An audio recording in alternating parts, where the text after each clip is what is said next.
Zungumze ndani yake kwa uwezo wa jina la Yesu Kristo. Mungu wangu na Bwana wangu, utuonekanie Jehova. Mungu wangu na Mwokozi, simama Bwana, useme pamoja nasi jioni ya leo. Mioyo yetu iko tayari kwa ajili ya kukusikia kwa jina la Yesu Kristo, kwa jina la Yesu Kristo, kwa jina la Yesu Kristo. Bwana wangu, tuanze kupiga makofi. Napokaribisha mtumishi wa Mungu mahali hapa, nataka kukaribisha habari njema siku ya leo. Msaidie kwa makofi. Napoleta Brother Sam Chimu na Ilunga, makofi na vigelegele. Haleluya. Makofi na vigelegele. Makofi na vigelegele. Amen, amen.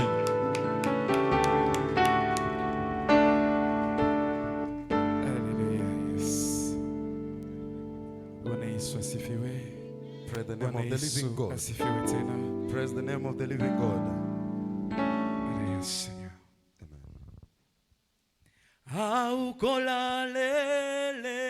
Aukolaleleyo awetulesa ukolalelele. Oh, aukolaleleyo awetulesa ukolalelele. Hey, aukolaleleyo awetulesa ukolalelele. Iya awetulesa. Oh, awetulesa.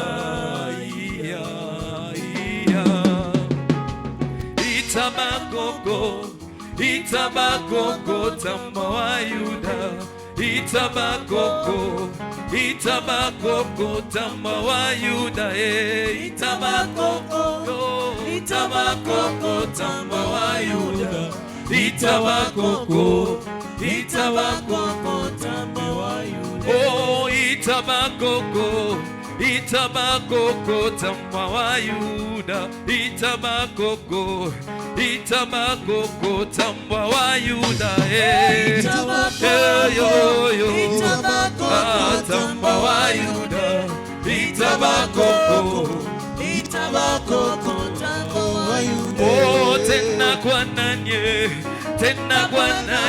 wenjo baba ngwe. Tena kwa nani wenjo baba ngwe. Itabakoko tamba wa Yuda. Itabakoko tamba wa Yuda. Nalilia nani wenjo baba ngwe. Nalilia nani wenjo baba ngwe. Nalilia nani wenjo baba ngwe. Nalilia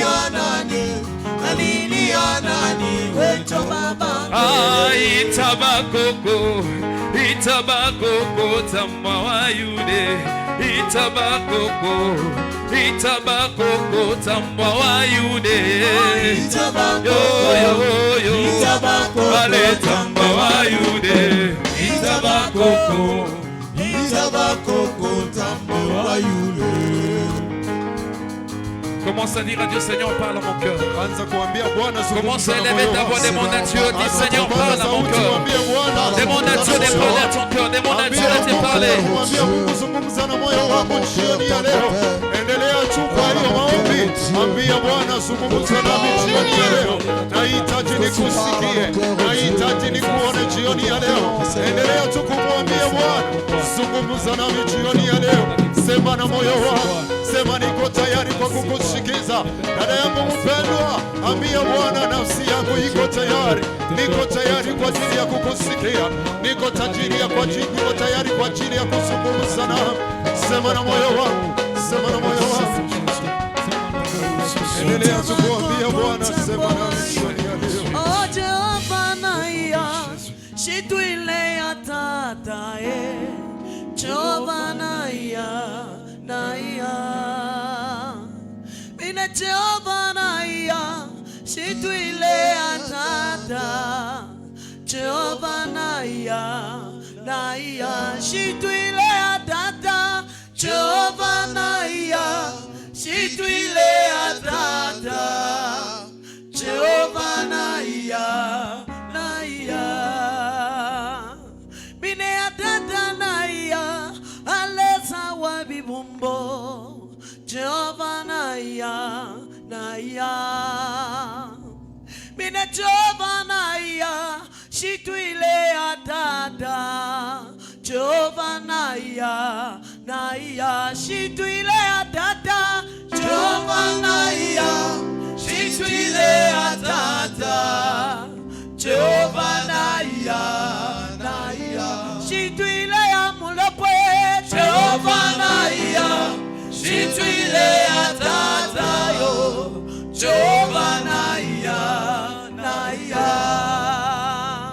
Mine Jehova naia, naia, naia.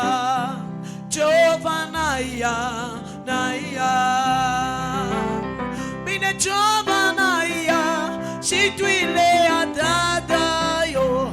Jehova naia, naia, shituile atata. Jehova naia, shituile atata yo. Jehova naia, naia. Iya, iya, iya. Awe tulesa, iya, iya. Iya, iya, iya. Awe tulesa, iya. Iya, iya, iya, dada. Iya, iya, iya. Awe tulesa, iya. Iya, iya, dada, yuda. Iya, iya, iya. Awe tulesa, iya, iya. Iya, iya, iya. Achaga panga yo, iya, iya. Iya, iya, iya. Awe tulesa, iya. Iya, iya, lesa watu. Iya, iya, iya. Awe tulesa, iya. Iya, iya, lesa watu. Iya, iya, awe tulesa, iya. Iya, iya, chalalo. Iya, iya, iya. Awe tulesa, iya. Iya, iya, kwa shabalanda bo. Iya, iya, awe tulesa, iya. Iya, iya, utukwashe. Iya, iya, abeleza wabimu. Awe tulesa, iya. Iya, iya, shakapanga. Iya, iya, iya. Awe tulesa, iya. Ah, shuka baba, shuka, shuka, shuka. Ewe tuletu, shuka. Shuka tena kwale. Shuka, shuka, shuka. Ewe tuletu, shuka, shuka. Oh, Jésus. Shuka, shuka, shuka. Ewe Mungu wetu, shuka, shuka. Shuka uponye Baba. Ewe Mungu wetu, shuka. Shuka, shuka Yesu wangu. Shuka, shuka. Ewe Mungu wetu, shuka, Mungu wetu twakuomba. Shuka, shuka, shuka. Ewe Mungu wetu, shuka, shuka Baba.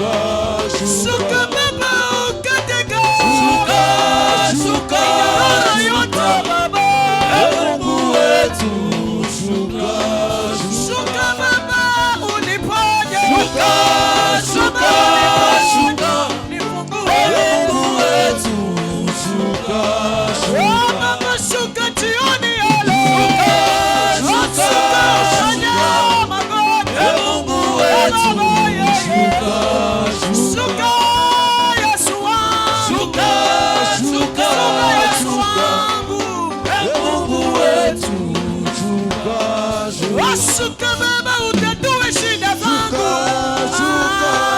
Shuka Mungu wetu, shuka shuka.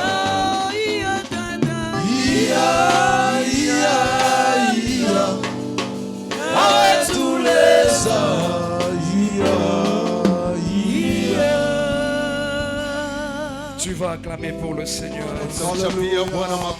Acclame pour le roi des rois. Est-ce que tu peux le faire et tu peux le faire mieux que ça? Bien-aimé, c'était par les cris et les acclamations que Jésus était tombé. Bien-aimé, ces acclamations peuvent te faire entrer dans la gloire ce soir. Alors fais-le bien, fais-le bien, fais-le bien. Fais-le bien, fais-le bien, fais-le bien. Acclame pour le roi des rois, acclame pour le roi des rois, acclame pour le roi des rois. Gloire à toi, Seigneur Jésus. Alléluia.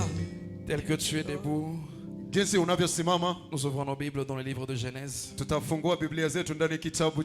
Genèse chapitre 38. Mwanzo 38. Nous allons commencer à partir du premier verset. Tutaanza na mstari wa kwanza. On va nous lire et je veux t'arrêter. Tasoma katika jina la Yesu. Amen. Wakati huo Yuda alitengana na ndugu zake, akaenda kukaa na mtu mmoja Mwadalami jina lake Hira. Akiwa huko Yuda akamwona binti Shua Mkanani, akamuoa. Binti Shua akapata mimba, akazaa mtoto wa kiume. Yuda akamuita Eri. Akapata mimba nyingine, akajifungua mtoto wa kiume, akamuita Onani. Kisha akapata mtoto mwingine wa kiume, akamuita Shela. Wakati Shela alipozaliwa, Yuda alikuwa Kezibu. Baadaye Yuda alimuoza mtoto wake wa kwanza Eri kwa mwanamke aitwaye Tamari. Lakini Eri mzaliwa wa kwanza wa Yuda alikuwa mwovu mbele ya Mwenyezi Mungu, ndipo Mwenyezi Mungu akamuua. Basi Yuda akamwambia Onani, mchukue mke wa ndugu yako marehemu, kwani ndivyo inavyokupasa kufanya, upate kumzalia nduguyo watoto. Lakini Onani alijua kwamba hawa watoto wasingekuwa wake. Kwa hivyo alipolala na mke wa nduguye, alimwaga chini mbegu ya uzazi, asije akampatia nduguye watoto. Tendo hilo likamuudhi Mwenyezi Mungu, akamuua Onani pia. Ndipo Yuda akamwambia Tamari, mke wa mwanawe, rudi nyumbani kwa baba yako, ubaki mjane hadi mwanangu Shela atakapokuwa. Yuda alihofu Shela naye asije akafa kama ndugu zake. Basi Tamari akarudi nyumbani kwa baba yake. Kisha binti Shua mke wa Yuda akafariki. Yuda alipomaliza kufanya matanga, akaondoka na rafiki yake Hira Mwadulami, wakaenda Timna kwa wakata manyoya wa kondoo wake. Tamari aliposikia kwamba baba yake mkwe wake alikuwa njiani kwenda Timna kukata manyoya wa kondoo wake, alivaa mavazi yake ya ujane na kujifunika shela. Kisha kaketi penye lango la kuingia Ainiamu, kijiji kilichokuwa njiani kwenda Timna. Alifanya hivyo kwa vile aliona kwamba Shela alikwisha kuwa mtu mzima, lakini yeye Tamari hakuozwa awe mkewe. Basi Yuda alipomkuta Tamari hapo, anadhania kuwa mwanamke malaya, kwani alikuwa amejifunika uso. Hapo bila kujua kwamba huyo alikuwa mke wa mwanawe, akamwendea pale kando ya njia, akamwambia, napenda kulala na wewe. Tamari akamuuliza, utanipa nini nikubali? Yuda akamjibu, takupa mwanambuzi kutoka kundi langu. Tamari akamwambia, weka rehani kudhibitisha utaniletea huyo mwanambuzi. Yuda akamuuliza, unataka nikupe nini kama rehani? Naye akajibu, nipa hiyo pete na kamba yake pamoja na fimbo unayoshika. Basi Yuda akampa vitu hivyo vyote, akalala naye. Tamari akapata mimba yake. Basi Tamari akarudi nyumbani, akavua ile shela iliyojifunika, akavaa tena mavazi yake ya ujane. Wakati Yuda alipomtuma yule rafiki yake Madulami ampelekea yule mwanamke mwanambuzi ili arudishwe rehani alipomwachia, Hira hakumpata. Hira akamuuliza wenyeji wa Eniamu, yuko wapi yule mwanamke kahaba aliyekuwa kando ya njia karibu na hapa? Wakamjibu, hapa hapajakuwa na mwanamke kahaba. Basi huyo rafiki akarudi kwa Yuda akamwambia, sikumpata. Tena wenyeji wa huko wameniambia kwamba hapajakuwa na mwanamke kahaba yeyote huko. Yuda akasema, acha avichukue vitu hivyo, la sivyo atatufanya tuchekwe. Wewe mwenyewe umeona kwamba nilimpelekea mwanambuzi, lakini wewe hukumpata. Amen. Amen. Je peux t'arrêter là. Naweza simamia hapo. Mon thème de ce soir dit, l'ennemi ne gardera pas ce qu'il a pris.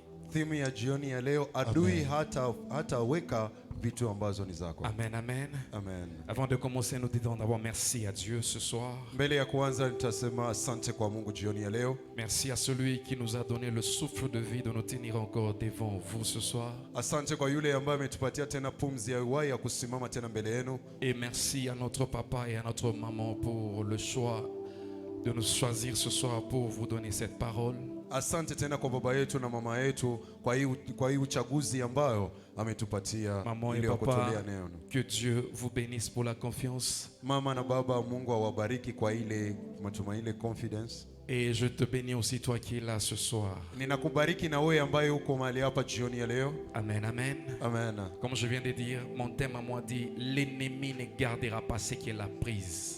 Topic ya jioni ya leo inasema kwamba adui hatabaki na yale ambayo ni yako.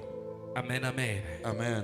L'histoire que nous venons de lire ce soir, yale somo ambalo tunatoka kusoma jioni ya leo, peut-être tu l'as déjà lu quelque part plusieurs fois. Labda umeweza kuisoma mahali sehemu fulani. C'est l'histoire d'une personne que nous connaissons, l'un des fils de Jacob. Ni historia ya mtu ambaye tunajua ni mmoja wa watoto wa Yakobo. Du nom de Judas. Jina Yuda. Amen, amen. Amen. La Bible nous dit que Biblia inatuambia kwamba l'histoire commence par dire que Judas, après avoir quitté ses frères, Yuda wakati alipotoka kwa ndugu zake. C'est pas pour rien qu'on a écrit ce texte ici. Si kwa bure waliandika hii barua. Il s'est retiré de ses frères. Alijitenga na ndugu zake. J'aimerais dire quoi? J'aimerais d'abord ouvrir des parenthèses avant de continuer. Nilitaka sema nini? Wacha nifungue bracket kabla ya kuendelea. Judas, au milieu de ses frères, il était en protection. Yuda katikati ya ndugu zake alikuwa katika ulinzi. C'est lorsqu'il a quitté ses frères que tout le malheur a commencé à lui atteindre. Wakati alijitenga na ndugu zake ndio ile mambo mabaya yakaanza kumfuata. Il y a certaines personnes aussi à l'église, de fois tu te retires de l'église. Kuna baadhi ya watu pia hata kanisani wanajitenga. Et le moment où tu te retires de l'église, c'est alors que l'ennemi aussi commence à te pousser dans des choses qui ne plaisent pas à Dieu. Wakati pia unajitenga kanisani ndio adui pia anafanya mambo yanakufuata. Alors, quelle que soit la chose qui peut t'arriver, chochote ambacho kitakacho kukufikia, ne quitte jamais l'église. Usitoke kanisani. Ne te retire jamais de la sécurité qui est la prière. Usijitenge kwa security ambayo ni maombi. Amen, amen. Amen. Judas s'est retiré de ses frères. Yuda alijitenga na ndugu zake. Il est allé dans une ville. Alienda katika mji mwingine. La ville qu'on appelle la ville d'Adulam.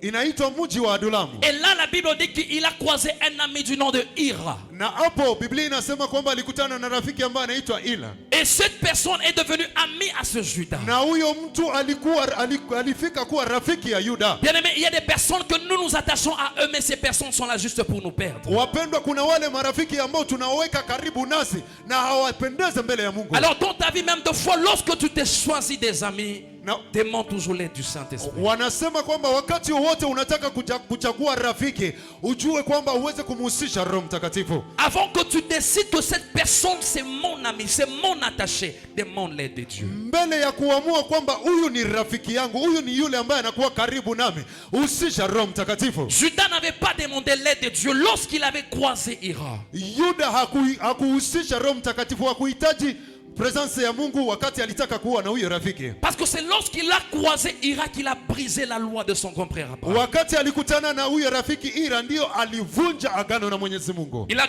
brisé la loi de son grand-père Abraham. Alivunja sheria ya baba yake Abrahamu. Parce que son grand-père Abraham avait refusé catégoriquement que ses fils, ses petits-fils n'épouseront pas les Cananéens. Sababu babu yake Abrahamu alikataa na kusema kwamba watoto wake, wajukuu wake, vitukuu vyake hawataoa wa Kanaani. Mais ici on voit Judas qui a épousé une fille de Canaan. Hapa tunaona jinsi Yuda ambaye aliweza kumwoa Mkanani. La Bible dit qu'il a pris cette fille du nom de Shua comme femme. Biblia inasema kwamba alimchukua Shua kama vile mwanamke. Et puis avec Shua ils ont eu des enfants. Na huyo mwanamke akakuwa na watoto. La Bible dit que le premier-né du nom de Er. Biblia inasema mtoto wa kwanza anaitwa Er. Et Dieu les a bénis encore de notre fils du nom de Onan.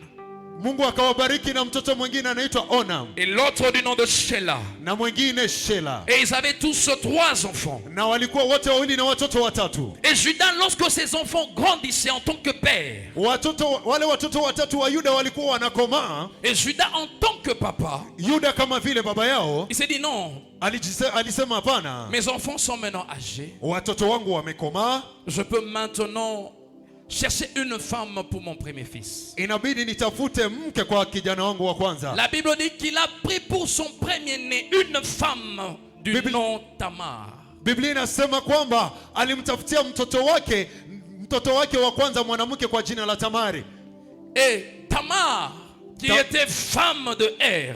Na Tamari ambaye alikuwa mke wa Er. La Bible dit tellement que Er était méchant aux yeux de l'Éternel et Dieu le tua. Jinsi Er alikuwa mkali mbele ya macho ya Mwenyezi Mungu na Mungu akamuua. Ici on voit Dieu tuer une personne pour sa méchanceté. Hapo tunaangalia vile Mungu anaua mtu sababu ya ukaidi wake. Et lorsque Dieu a tué Er, wakati Mungu alimuua Er, selon la loi, kulingana na sheria, le frère qui vient juste après doit prendre la femme de son frère si il n'a pas laissé d'enfant. Yule ndugu ambaye anafuata huyo mzaliwa wa kwanza akiuawa atachukua ule mke kama atakuwa hajazaa mtoto. Et comme Er n'avait pas laissé d'enfant, jinsi Er alikuwa hakuacha mtoto, et Judas a appelé son deuxième fils. Yuda akaita mtoto wake wa pili. Onan vient. Onan vient. Kuja. Tu sais que ton frère n'a pas laissé d'enfant. Unajua kwamba ndugu yako hakuacha watoto. Et maintenant tu dois aller vers sa femme. Inabidi sasa uende kwa mke wake afin de donner à ton frère des enfants. Ili umpatie ndugu yako watoto. Mais la Bible nous dit que Onan, il a regardé que ses enfants ne m'appartiendront pas. Onan aliangalia kwamba hao watoto hawatakuwa wa kwangu. Et il a refusé de donner des enfants. Alikataa kumpatia watoto à cette femme. Kwa huyo mwanamke. Et Dieu n'était pas content avec l'acte qu'Onan avait commis. Hakufurahia kitendo cha ambacho Onan aliweza kutenda. La Bible dit que Dieu a tué aussi Onan. Biblia inasema pia Mungu aliua Onan. Et il est resté Shelah qui était le dernier. Alibaki na huyo ambaye alikuwa wa mwisho ambaye ni Shelah. La Bible dit que Judas a eu peur. Biblia inasema kwamba Yuda alikuwa na uoga. Et de crainte que Shelah puisse aussi mourir comme ses frères. Alikuwa na uoga pia na kusema kwamba huyo naye asifariki kama vile ndugu zake. Judas a appelé la femme Tamar. Tamar vient. Yuda aliita Tamari, Tamari njoo. Écoute Tamar. Sikiza Tamari. J'aimerais que tu rentres chez toi. Natamani uweze kurudi kwenu. Dans la maison de ton père. Ndani ya nyumba ya baba yako. Et là, reste comme veuve. Na hapo ukae kama awido, mjane. Et lorsque Shelah, mon dernier fils, grandira, wakati Shelah na yeye atakomaa, je te le donnerai comme mari. Nitakupatia kama vile mume wako. Amen, amen. Amen. La Bible nous dit ceci. Biblia inatuambia hivi. Que Judas, il a perdu sa femme. Yuda alipoteza mke wake. Et lorsque sa femme Shua était décédée, wakati mke wake alipofariki, Judas a pleuré sa femme. Yuda alimlilia mke wake. Et quand il a fini de pleurer sa femme, wakati alimaliza kumlia mke wake, la Bible dit qu'il sait encore déplacer. Il sait encore, les jours s'écoulèrent, Judas a encore quitté la ville. Biblia inasema kwamba Yuda alitoka ndani ya mji. Il est allé quelque part pour faire tondre la peau de ses brebis. Alienda mahali kwingine ili kuweza kulinda wanyama wake. Pour faire tondre la peau. Ili kuweza kutoa manyoya ya kondoo. Amen, amen. Amen. Et lorsque Judas était en plein chemin pour aller faire tondre ses brebis, wakati Yuda alikuwa njiani ili kwenda kutoa manyoya ya wanyama, la Bible dit que la nouvelle est arrivée à Tamar. Biblia inasema kwamba habari ilimfikia Tamari. On a dit que voici ton beau-père est sur le chemin, il va vers Tamar pour aller faire tondre les brebis. Wakamwambia, angalia baba mkwe wako iko njiani anaenda ili kuweza kutoa manyoya ya wanyama wake. Et lorsqu'il se rendrait vers Timna, wakati alikuwa naenda Tima, et la fille se dit, na msichana akasema, je suis sûr que na niko sure kwamba c'est là où il est, il a déjà grandi. Mahali Shela iko ameshakoma. Et jusque là on ne me l'a pas encore donné comme mari. Mpaka hivi hawajamnipatia kama vile mume wangu.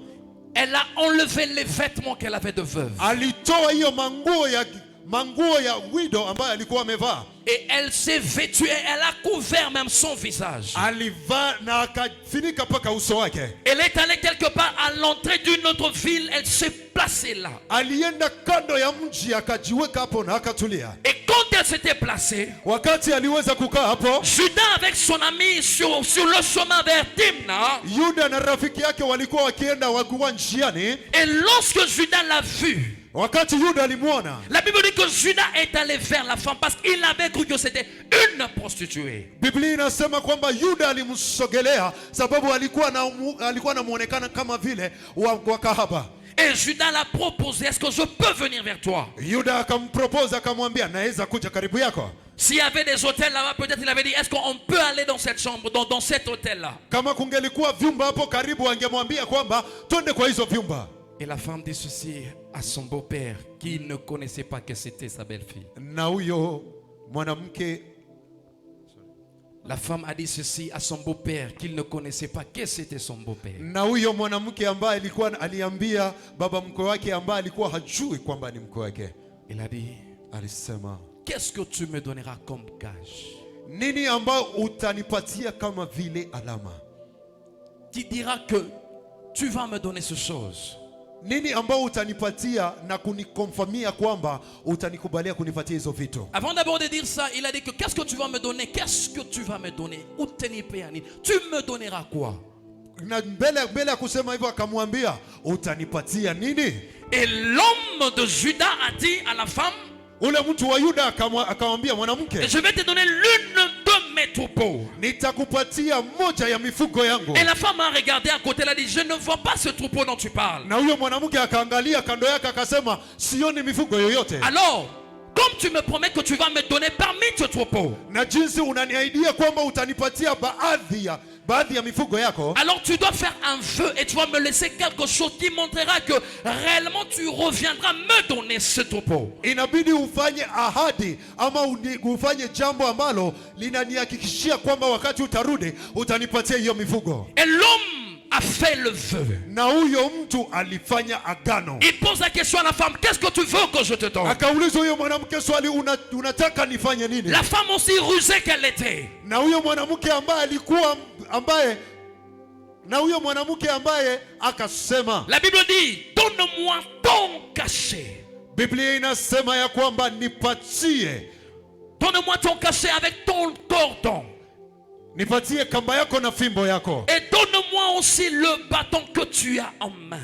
Na unipatie fimbo ambayo uko na mkononi mwako. J'aimerais que si la Bible que tu as, c'est ta Bible, tu puisses souligner là le bâton que donne-moi le bâton que tu as en main. Kama uko na Biblia nataka uweke upige kistari chini ya ile neno, nipatie fimbo yako. La femme a demandé le bâton. Mwanamke aliomba fimbo. Et quand on voit le bâton dans le prophétique, le bâton représente beaucoup de choses. Wakati tunaona fimbo katika unabii inamaanisha mambo mengi. Et à chaque fois quand on parle du prophétique, wakati wanaongea mambo ya unabii, il y a des déclarations prophétiques et des actes prophétiques.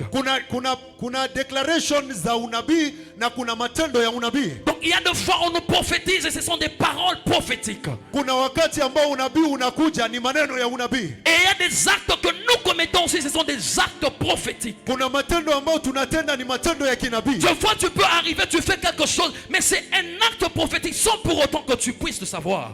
Kuna wakati inaweza fika unatenda jambo ambalo ni tendo la unabii. Et Judas a pris toutes ces choses et il a donné à la femme. Na Yuda alichukua hayo mambo yote akapatia mwanamke. Il a pris le bâton. Quand on voit le bâton représente l'autorité.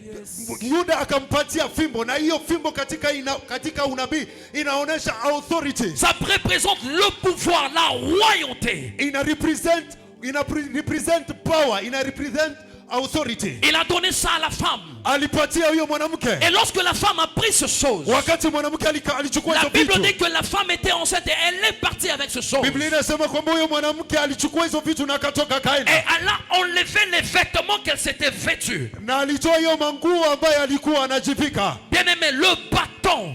Wapendwa, fimbo. Lorsque un vieillard est vieux, wakati mzee anakuja, il a besoin d'un bâton comme soutien. Iko na lazima ya fimbo kama ngao. Donc Judas n'a pas donné seulement l'autorité, il a donné aussi le soutien. Tout ce qu'il pouvait le supporter, lui donner la force. Yuda hakupeana tu fimbo, lakini alipea mamlaka ambayo ingelimsupport kumpatia nguvu. Et la Bible dit, lorsque la femme est allée, na Biblia inasema wakati huyo mwanamke alienda, Judas a envoyé son ami.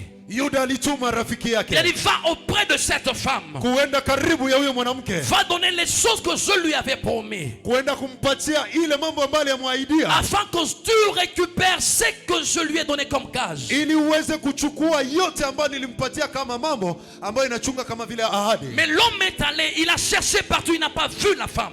Huyo mtu alienda alitafuta huyo mwanamke lakini hakumpata. Il a posé des questions aux gens qui habitaient la ville. Aliuliza maswali watu ambao wako hapo mjini. Il a dit, où est cette prostituée qui était devant la porte?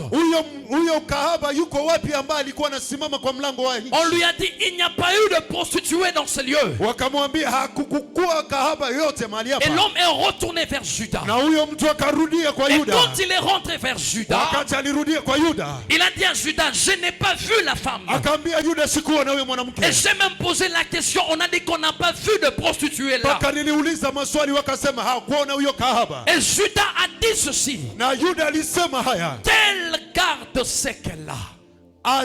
Alinde yale ambayo ako nayo. Mais ce soir nous voulons dire à l'ennemi, nous n'allons pas laisser l'ennemi garder ce qu'elle a pris dans nos vies. Jioni ya leo tutasema kwamba adui hatachunga yale ambayo ni ya kwetu sisi. Parce que lorsque Jacob a appelé ses enfants pour les bénir, wakati Yakobo aliita watoto wake ili kuwabariki, et le temps dans la vie des Israélites, quand un père appelait ses enfants pour bénir, il prononcer des paroles. Ndani ya maisha ya Waisraeli, baba alikuwa anaita watoto kuwabariki ili kuwatamkia maneno. Et Jacob a appelé ses enfants quand il était vieux, il a appelé ses enfants pour les bénir. Wakati Yakobo alikuwa mzee aliita watoto wake ili kuwabariki. Il a dit, toi tu seras tel. Alisema wewe utakuwa huyu. Toi tu seras tel. Wewe utakuwa huyu. Mais il est arrivé sur Judas. Wakati alifika juu ya Yuda, il a dit, Judas mon fils, Yuda mtoto wangu, tu es un jeune lion. Wewe ni simba. Tu es un jeune lion. Wewe ni simba kijana. Il a dit, le bâton de commandement ne quittera pas tes mains. Hii fimbo ya uongozi haitatoka ndani ya mkono wako. Jusqu'à ce que les Shiloh ne reviennent. Mpaka wakati Shiloh atakaporudi. C'est pourquoi je dis que certains actes que nous faisons, ce sont des actes prophétiques. Ndio kwa maana nawaambia kuna matendo, kuna mambo ambayo tunaishi ni matendo ya kinabii. Tamar a demandé le bâton que Judas avait. Tamari aliomba fimbo ambayo Yuda alikuwa nayo. Et pourtant le père avait dit que le bâton de commandement ne quittera pas tes mains. Na baba alisema ya kwamba hiyo fimbo ya uongozi isitoke mkononi mwako. Donc le bâton de commandement, la destinée de toute une famille, a quitté dans les mains du père et allé dans les mains de l'ennemi. Fimbo ambayo ilitoka katika descendants yote, wakati ilifika ndani ya mkono ya Yuda, ilitoka na kwenda katika mkono ya adui. Parce que Jacob avait dit que non, même tes enfants, les enfants de tes enfants, ils seront dans la ligne royale. Amen. Biblia inasema ya kwamba Yakobo alisema watoto wako, watoto wa watoto wako, watoto wako watakuwa katika hiyo line ya uongozi. Ici on voit un père hapo tunaona baba qui a pris cette commandement dont le Père avait prophétisé. ambayo alichukua ile uongozi na uwezo ambayo iliweza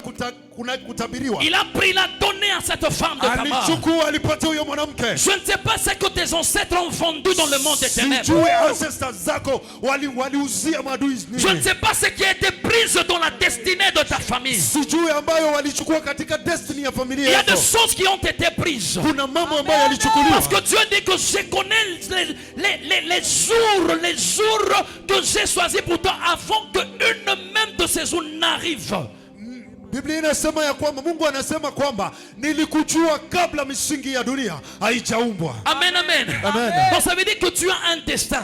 Inamaanisha kwamba uko na destiny. Et ce destin Dieu l'avait déjà tracé. Na hiyo destiny Mungu alikuwa alishaichora tayari. Donc le destin de la postérité de Judas, Dieu avait déjà tracé que non dans ta lignée, il sortira de roi. Ndani ya alignment ya Yuda ilikuwa imechorewa tayari kwamba kutakuwa uwezo na uongozi hapo. Et le bâton qui représente l'autorité royale, Judas a pris ce bâton, il l'a donné à l'ennemi. Na hiyo fimbo ambayo ina represent authority ya kifalme Yuda alichukua na ikapatia adui. Je ne sais pas ce qui a été vendu dans ta famille. Sijue nini ambayo iliuzwa ndani ya familia yako. Regarde bien dans ta famille, qu'est-ce qu'on a vendu par tes ancêtres? Nini ambayo iliuzwa na ancestors zako? Qu'est-ce qu'on a donné à l'ennemi? Nini ambayo walipatia adui? Et Judas dit qu'elle garde ce qu'elle a. Na Yuda akasema linda ile yako nayo. Qu'elle garde les choses qu'elle a prises. Alinde hayo mambo ambayo alichukua. Bien aimé, si dans ta famille il y a une personne qui avait donné les choses et il a laissé là-bas, ce soir nous allons les récupérer. Wapendwa, kama kuna yale ambaye adui alichukua ndani ya familia yako, jioni ya leo unaenda kuichukua. Nous allons récupérer tout ce que nos grands-parents ont laissé dans les comptes de l'ennemi. Tutaenda kuchukua yale yote mababu zetu waliweza kuuzia maadui. Lorsque ces choses ont été signées, toi tu n'étais pas là. Wakati hayo mambo yaliwekewa sahihi, wewe hukukuwa hapo. Ce soir nous allons faire une prière des innocents. Jioni ya leo tutaenda kufanya maombi ya innocent. Ce qu'ils ont fait,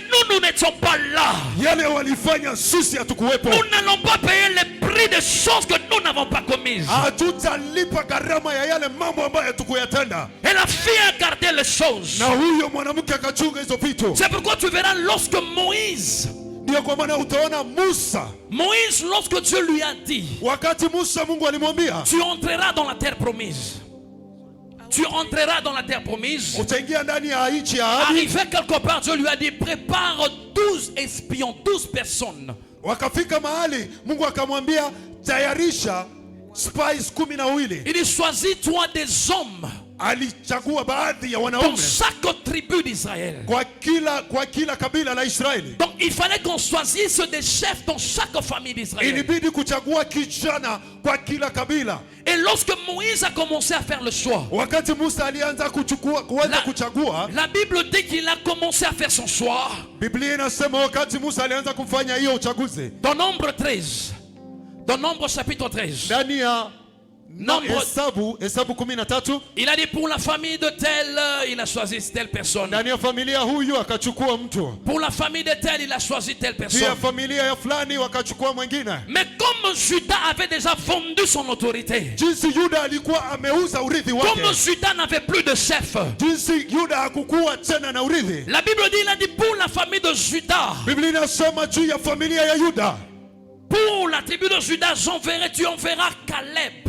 Juu ya familia ya Yuda, juu ya kabila la Yuda watatuma Kalebu. Et pourtant si tu faisais bien de recherche, Caleb ne vient pas de la tribu de Juda. Ukiangalia vizuri, kifanya research vizuri, Caleb atoke kwa kabila la Yuda. C'est pourquoi ndio kwa maana la famille de Juda, familia ya Yuda, la part de Juda, sehemu ya Yuda, il y avait un vide. Kulikuwa empty. Donc Caleb a été choisi pour représenter cette famille. Caleb alichaguliwa ili kurepresent hiyo familia. Et pour te dire que Caleb n'était pas de la tribu de Juda, kukuambia kwamba Caleb hakukuwa kabila la Yuda. Lorsque Josué, après avoir combattu, il est en train de distribuer les montagnes aux 12 fils d'Israël, aux 12 tribus d'Israël. Wakati Yoshua alimaliza kupigana na kugawa kabila 12 ya Israeli, la Bible dit que Caleb est allé réclamer. Biblia inasema kwamba Caleb alienda pia na il a kudai. dit, la tribu de Juda a sa part. Kabila la Yuda pia ina sehemu yake. Donc lui, comme il n'était pas de cette tribu-là, il a aussi réclamé sa part.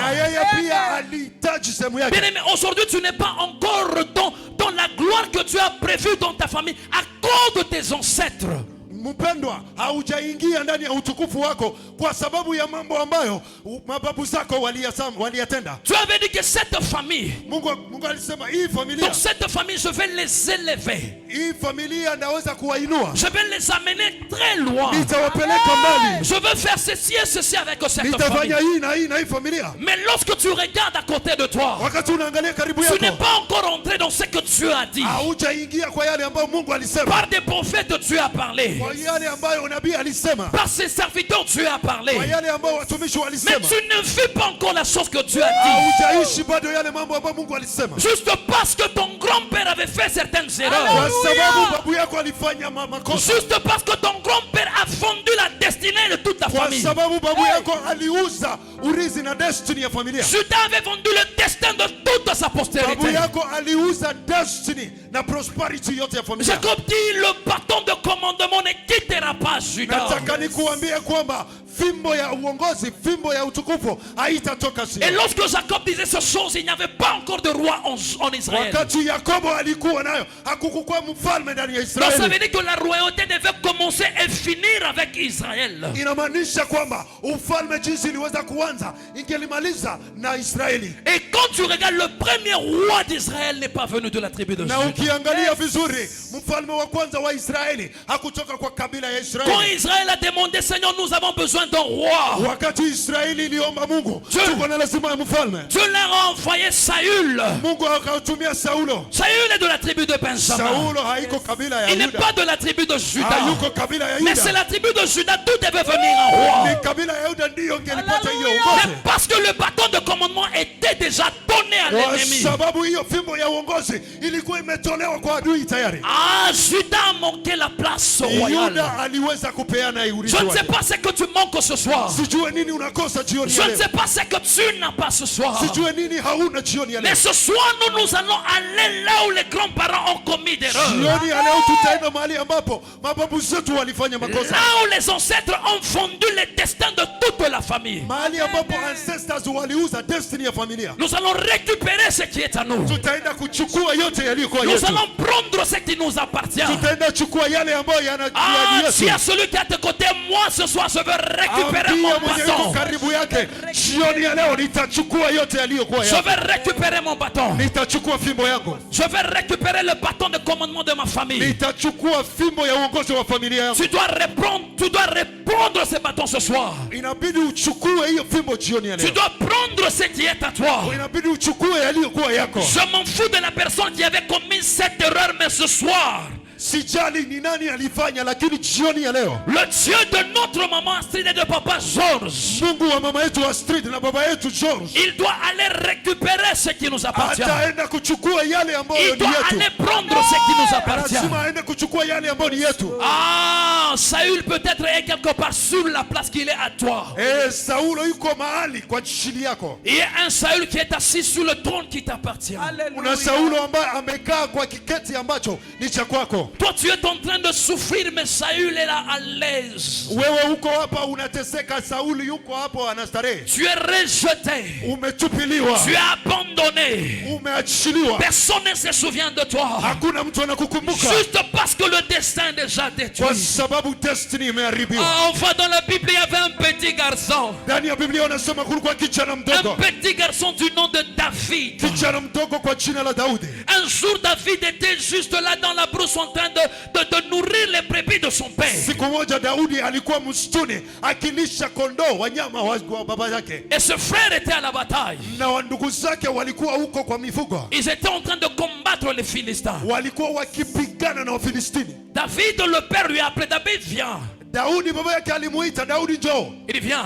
Akakuja. Depuis que tes frères sont allés là au front, Wakati wa ndugu zako wako kwenye mapigano, je n'ai pas de nouvelles d'eux. sina habari yoyote. J'aimerais que tu prends cette nourriture. Natamani uchukue hii chakula, Va donner à tes frères. enda kupatia wandugu zako, Et prends toute information de comment ils sont, comment tout se passe, viens m'informer. na uchukue habari yote, information yote, jinsi wanaendelea, jinsi wako, na uniletee.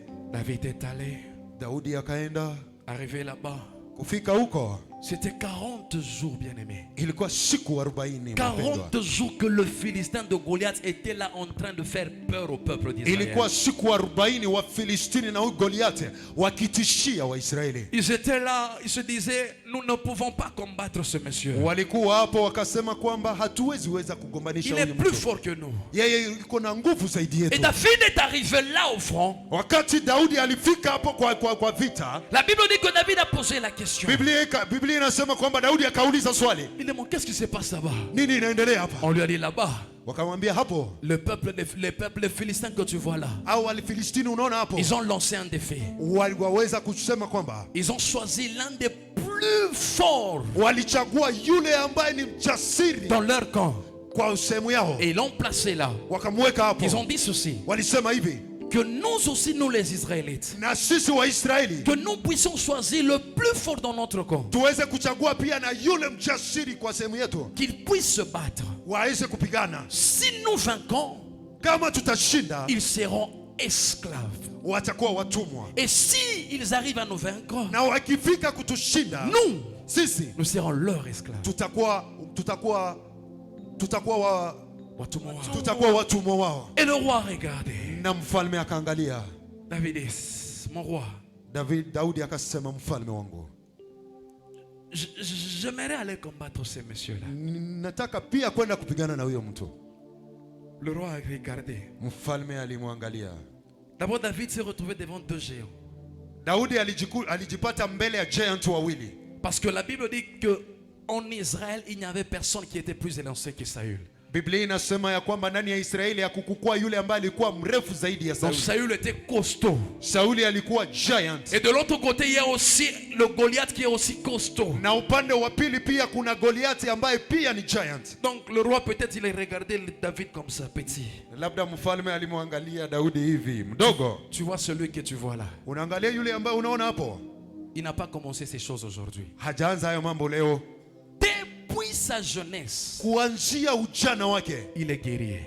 ni mpambanaji. C'est un combattant. Ni mpambanaji.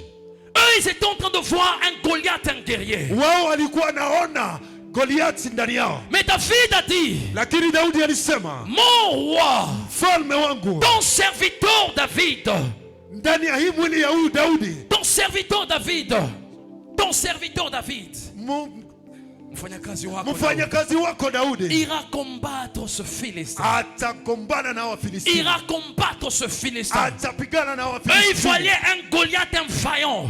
Ilibidi kuwe Goliathi ambaye ni mpiganaji. Les Israélites voyaient Goliath comme étant un vaillant. Waisraeli waliona Goliathi kama mpiganaji. Mais David, lorsqu'il est arrivé là, regardait Goliath. Lakini Daudi wakati alifika hapo aliona Goliathi. Il avait vu un incirconcis devant lui. Aliona ni mtu ambaye hafai. Un incirconcis qui était devant lui. Ni mtu ambaye hatairiwi. Il a dit, mon roi, Alisema, mfalme j'irai wangu, combattre cet homme. nitagombana na huyu mtu. Je vais combattre ce monsieur que tu vois devant. Nitagombana na huyu mtu ambaye mnamuona mbele. Et le roi aussi. Na mfalme na Il yeye, dit, comme tu insistes, jinsi una insist, je ne veux pas refuser. sitokataa. La Bible dit, Biblia inasema le roi, mfalme il a enlevé ses vêtements. alitoa nguo zake.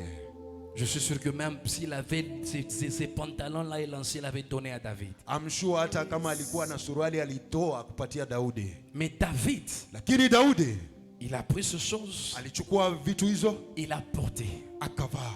Il a essayé de faire un pas. Alijaribu kubeba hatua moja, Il a essayé de faire deux pas. akafanya hatua ya pili. Il a dit, mon roi, Alisema, mfalme wangu, ces choses ici hayo mambo haya pèsent. ni mazito. Mais ce qui m'étonne, Ile ambayo inanishangaza, et au début je t'ai dit qu'il y a des signes prophétiques.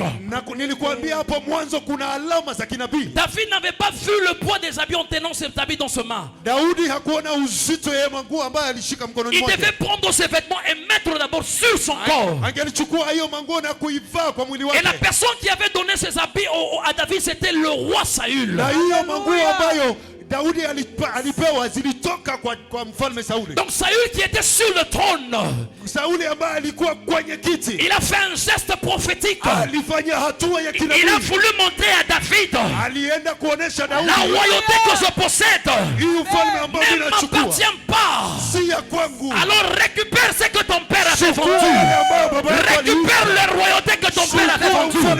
Ce soir, tu vas récupérer. Ce soir, récupère ce que Judas a vendu. Saül qui était de la tribu de Benjamin. Il était de la tribu de Benjamin. Il dit non, le grand-père Jacob. Le grand-père Jacob, il n'avait pas promis à mon père que non, de toi sortira de roi. Les rois devaient sortir de la tribu de Juda. Et des fois, moi, j'ai un enfant qui sort de la tribu de Juda. Il a pris le bâton de commandement qui était les vêtements. Ce que Juda avait perdu dans les mains de Tamar. Saül est venu, il a remis ça dans le main de David. Ce soir, tu vas récupérer ce que l'ennemi avait pris. Ce soir, Dieu va entrer dans ton problème. Dieu va intervenir dans ton problème. Afin que tu récupères ce que tu as perdu. Afin que tu récupères ce qui a été vendu. Tu vas récupérer ton destin. Il est temps que tu récupères la destinée de toute ta famille. Et depuis que David a pris le trône, le bâton de commandement n'avait plus quitté Juda jusqu'à ce que le Silo était venu. Jusqu'à ce que Jésus le Silo était venu. Bien aimé, ce soir tu vas récupérer. Ce soir tu vas répondre de ce que tu as perdu. Tu es là en train de pleurer. Tu es là en train de te poser des questions. Tu dis Seigneur, pourquoi ça? Tu avais dit que moi, dans ma famille il y aura des rois. Tu avais dit il y aura ça, ça et ça. Mais lorsque je regarde dans ma famille, il n'y a rien qui se fait. Lorsque je regarde, Père, devant moi je ne vois que la mort. Je ne vois que la mort. Peut-être la maladie t'a frappé. Peut-être les problèmes t'ont frappé. Tu es arrivé au terminus de l'espoir. Tu es arrivé à la fin où tu ne peux plus espérer. Je sais que la tribu de Juda est arrivée au temps où il ne pouvait plus espérer qu'il y aura encore de rois qui sortiront d'eux.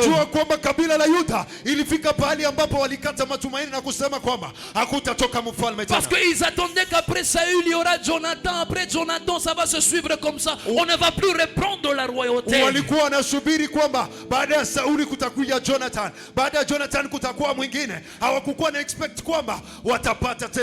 Ce soir laisse-moi te dire, même une minute avant la mort, ce n'est pas encore la mort. Amen.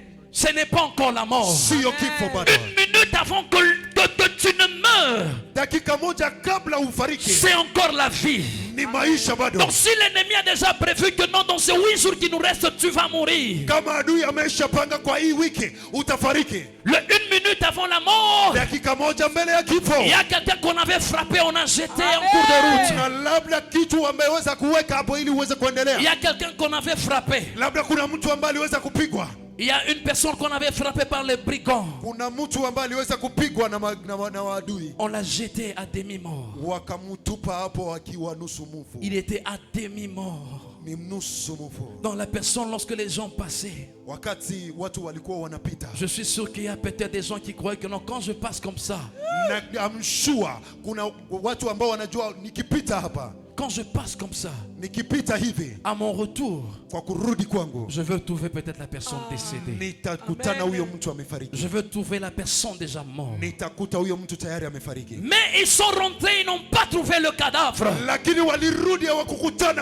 Parce qu'il y a un homme qui est passé là-bas. Il y a un Samaritain qui était passé là-bas. C'est pourquoi je dis que 1 minute avant la mort n'est pas encore la mort. Le 1 minute que tes ennemis sont en train d'attendre ta mort,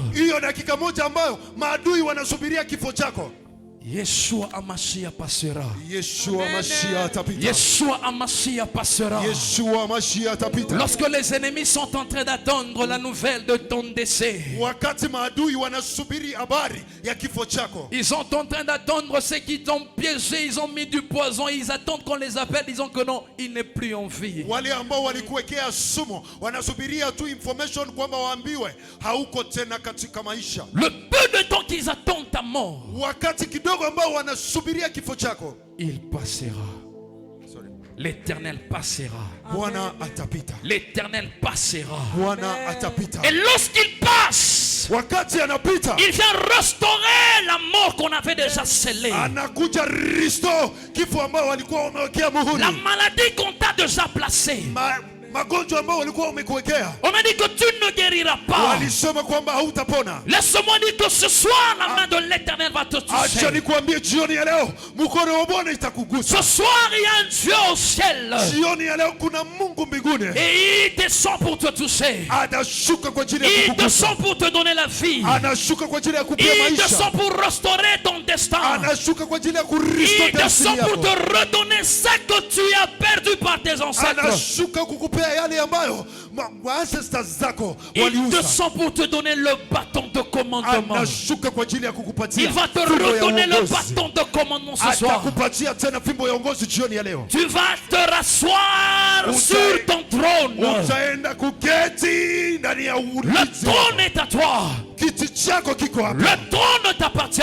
Throne ni yako. Le trône appartient à ton ta famille. Le trône n'est pas à Saül.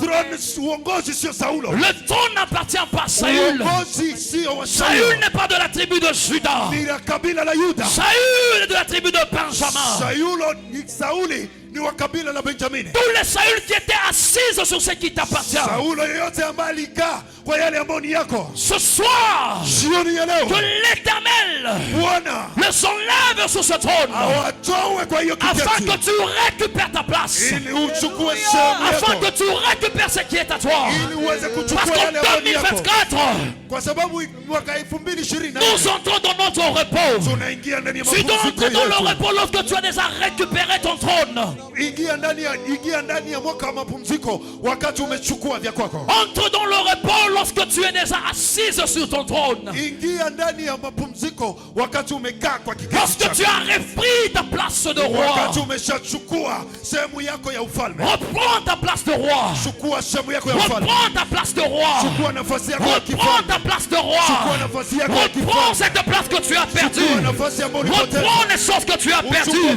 Récupère cela ce soir. Chukua jioni ya leo. Récupère cela ce Chukua soir. jioni ya leo. J'aimerais que tu te tiennes debout là où tu es. Nataka usimame kwa miguu yako mahali ulipo. Bien-aimé, laisse-moi te dire ceci. Mpendo, acha nikuambie haya. Israël, Israeli, Dieu les a enlevés en Égypte. Mungu aliwatoa Misri. Et Dieu les a dit, Mungu aliwaambia vous irez me servir. mtaenda kunitumikia. Et lorsqu'ils étaient en train de sortir, Wakati walikuwa wanatoka, ils se sont retrouvés devant la mer Rouge. walijipata mbele ya bahari ya Shamu. Ils ont dit, Seigneur, Kasema Bwana, Moïse, qu'est-ce qui ne va pas? Musa, nini iendelee vizuri? Ils ont regardé derrière. Waliangalia nyuma, Il y a Pharaon qui venait. Farao alikuwa anakuja. Ils ont regardé devant. Waliangalia mbele, Il y a l'obstacle qui est la mer Rouge. kuna challenge ambayo iko mbele yao ambao ni Je ne bahari sais ya pas quel Shamu. obstacle qui est devant toi. Sijui ni nini ambayo iko mbele yako. Avant que tu ne traverses, que tu entres dans l'année 2024. Mbele uvuke na kuingia mwaka 2024. Il y a des obstacles devant toi. Kuna obstacles ambazo ziko mbele. Laisse-moi te dire ce soir Acha nikuambie jioni ya que leo. tout ce que tu vois comme obstacle devant toi Yote ambao unaona kama changamoto mbele est yako. obstacle rien que pour toi. Hakuna kile ambacho kinashindikana. Est obstacle rien que pour toi. Ce que tu vois comme obstacle, c'est obstacle seulement pour toi. Yale ambao unaona kama vile changamoto ni changamoto tu kwa ajili Mais yako. Dieu va utiliser cet obstacle Na Mungu atatumikisha hiyo changamoto afin d'opérer un miracle. ili kuweza kuoperate miracle. Afin d'opérer un miracle. Ili kuweza kuoperate miujiza. Tout obstacle que tu vois avant la traversée de l'année 2024, Obstacles yote ambao unaona ambayo inafanya uweze kuvuka mwaka avant 2024. d'entrer en 2024, tu devant les obstacles. mbele ya kuingia mwaka 2024, Ah, bien-aimé, laisse-moi te kuna dire. changamoto mpendwa, acha nikwambie, Laisse-moi te dire. acha Il y nikwambie, a le Dieu qui va se glorifier devant ton kuna obstacle. Mungu ambaye atajitukuza Il mbele y ya a ce hiyo Dieu qui obstacle. va opérer un miracle dans cet Na huyo obstacle. Mungu ambaye atakaye operate miracle kwa hiyo obstacles. Dans le football, il y a les stades qui ont peut-être 80 000 places assises. Kuna obstacles ambazo zilichukua nafasi na zikaketi. Dans le football, il y a des stades qui ont 80 000 places. Kuna stadium ambazo ziko na sehemu 800.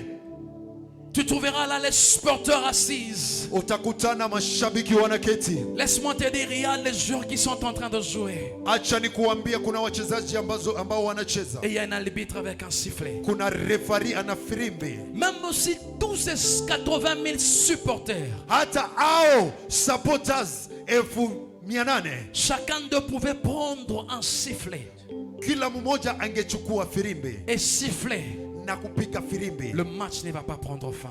na game haitafika Le mwisho. seul sifflet qui arrêtera le match, c'est le sifflet de l'arbitre qui est sur le terrain. Firimbi peke yake ambayo itakata hiyo game ni firimbi ya huyo referee ambayo yako ndani ya uwanja. Quel que soit ce que tes ennemis diront sur toi, Hata kama yale yote ambayo adui alitamka kwa ajili yako, quel que soit ce que les sorciers de ta famille en disent sur toi, hata kama yale wachawi wa familia yako walisema juu yako, les jaloux de ton lieu de travail, quelle que soit leur parole, wale wenye wivu ambao wanakuandama ndani ya kazi yako walioyasema. bien-aimé, laisse-moi te dire, le seul et l'unique qui a le dernier mot dans ta vie, c'est Jésus. Mpendo, acha nikwambie, yule ambaye ni mmoja ambaye ako na neno kwa ajili ya maisha yako ni Yesu. Leur parole ne va rien changer. Neno haitabadilisha chochote. Leur parole ne changera rien. Maneno yao haitabadilisha Ils chochote. t'ont dit qu'on verra comment tu vas finir cette année. Walisema kwamba acha tuangalie vile utamaliza hii mwaka. On verra si tu vas traverser 2023 pour entrer en 2024. Acha tuangalie kama utaacha mwaka 2023 uingie mwaka 2024. Et toi, tu es là, des yeux sur ton calendrier en train de regarder les jours qu'on t'a donnés. Na wewe uko hapo unaangalia kalenda yako ukihesabu masiku ambazo ulipewa, Parce qu'on t'a dit que tu ne traverseras pas. kwa sababu uliambiwa kwamba hautavuka. Bien-aimé, laisse-moi te dire ce soir, Mpendo, acha nikwambie jioni ya leo, lorsque tes yeux sont sur un calendrier, wakati macho yako inaangalia kalenda, l'ennemi continuera toujours à te faire du mal. adui ataendelea kukufanyizia mabaya. Enlève tes yeux sur ces calendriers. Toa macho yako kwa hiyo kalenda, Et lève tes yeux, regarde celui qui est le maître de temps et des circonstances. pandisha macho yako kwa yule ambaye ni Bwana wa majira na wakati. Regarde celui qui est le maître des temps et des circonstances. Angalia mwalimu wa muda na wakati, Attache-toi à lui.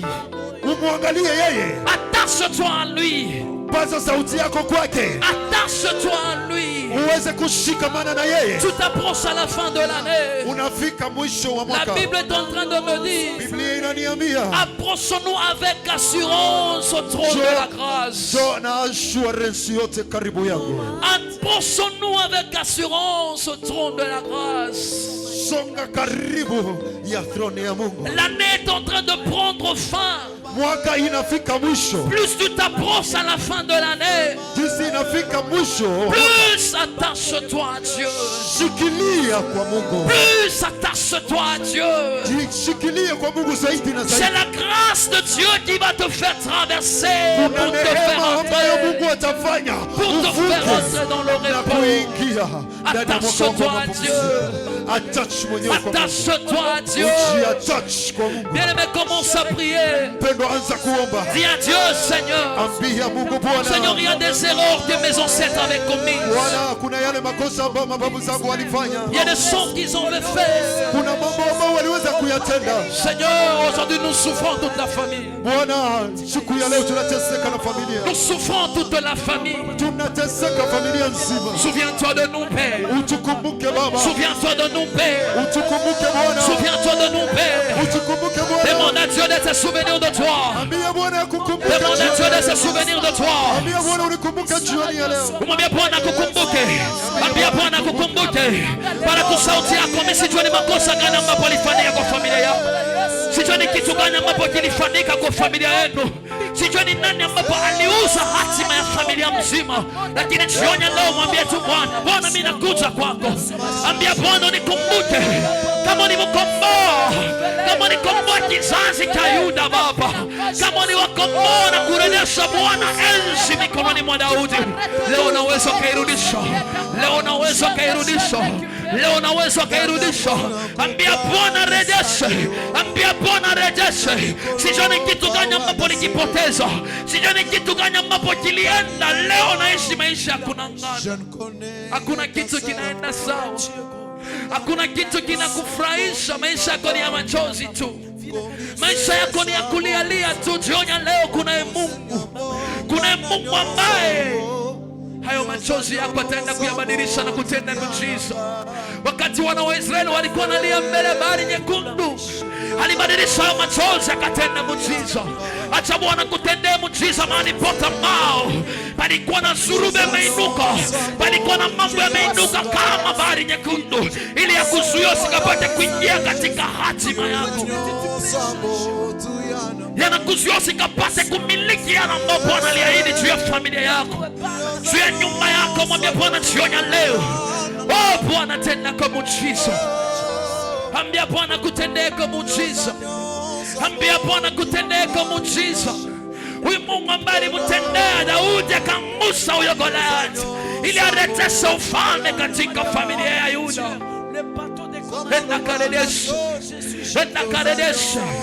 Enakaredesha yale yote mulipoteza kwa familia. Mandoa kwenu ni mandoa ya kulialia tu, kwa sababu kuna mtu aliuza, kuna mtu aliuza mandoa kwa familia. Yesu uko kwa ndoa, lakini amfurahi hiyo ndoa ambayo Bwana amekupatia, kwa sababu tu kuna wale walikutangulia, kuna misemo walisema, kuna wale walikutangulia waliuza destiny. Mwambie Bwana mimi nakuita, mwambie Bwana mimi nakuita, mwambie Bwana mimi nakuita, mwambie Bwana mimi nakuita. Arejeshe bakora mikononi mwako, arejeshe bakora mikononi mwako, arejeshe bakora mikononi mwako. Yesu arejeshe jioni leo, Yesu arejeshe jioni leo. Mungu wa baba yetu Zorus, rejesha yale yote alipotea. Mungu wa mama yetu Astrida, rejesha yale yote tulipoteza katika jina la Yesu, katika jina la Yesu. Bwana onekana, Bwana onekana, Bwana onekana, Bwana onekana, Bwana onekana. Rejesha watoto wako, utuingize tena katika hatima yetu. Wewe tunakuita Bwana, tunakuita jioni leo. Ambia Bwana jioni leo nitendee kwa muujiza. Ambia Bwana jioni leo nitendee kwa muujiza. Labda watoto wako kile wanaishi leo ni kile walisemanga, ni kile kitu walifanyanga. Ambia Bwana nakuomba unirehemu, nakumbuka Bwana, nakumbuka, natambua makosa yangu, nakumbuka yale ambapo leo watoto wangu wanapitia ni yale nilisemanga, ni yale nilifanyanga Bwana. Kama Yuda Baba kurejea kwako mimi narejea, naomba tu Bwana unirehemu, narejea Bwana, naomba unirehemu Jehova, komboa familia yangu. Mwambie Bwana komboa familia yangu, kwa yale ambapo ulifanya leo inafunga familia, kwa yale ambapo ulisema leo inafunga kizazi. Ambia Bwana kukomboe pamoja na watoto wako, Bwana kukomboe pamoja na nyumba yako, Bwana kukomboe, akutoe chini hiyo laana ambayo uliingiza kwa familia.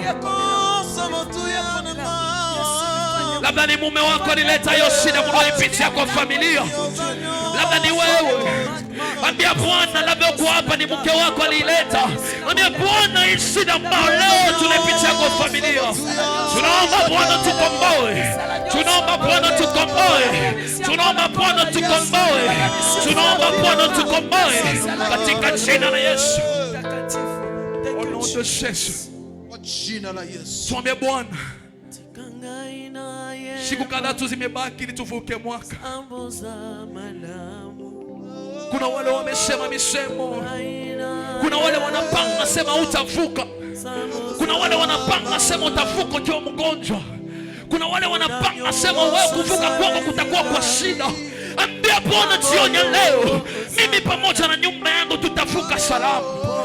Pinga misemo yao yote, haribu yote, haribu yote, haribu yote, haribu yote.